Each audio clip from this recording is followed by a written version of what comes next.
মহান ব্যক্তি এলবাৰ্ট হাৱাৰ্ডে কৈছিল, বন্ধুত্ব বোলা বস্তুটো জমা ধনৰ দৰে। ব্যৱহাৰ নকৰিলেহে সি উচ্চ শিখৰ পায়।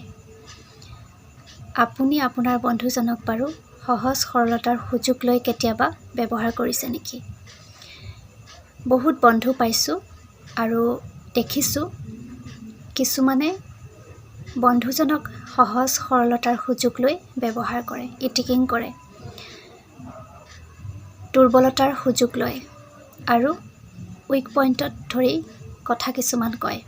কিন্তু সেই সহজ সৰল প্ৰকৃত বন্ধুত্ব জীয়াই ৰাখিব খোজা বন্ধুজনে মনত বহুত আঘাত পায়। সকলো বুজি পায় তেখেতে, মানৱতাৰ খাতিৰত বেয়া পাব বুলি মুখেৰে নামাতে। আৰু সেইসকলে নিজক চতুৰ দেখুৱাব নালাগে, অতি চালাকি গলাই ফাঁচি হয়। গতিকে সহজ সৰল বন্ধুজনক নাভাবিব যে তেওঁ সহজ সৰল বুলিয়ে তেওঁক সকলো সময়তে ব্যৱহাৰ কৰিব পাৰিব, সকলো সময়তে তেওঁক দুৰ্বলতাৰ সুযোগ ল'ব পাৰিব। এইটো কিন্তু একেবাৰে বেয়া কথা। বহুত বন্ধু আছে, বহুত দেখিছোঁ, সেইকাৰণে কথাষাৰ মনলৈ আহিলে কৈ থলোঁ। ধন্যবাদ।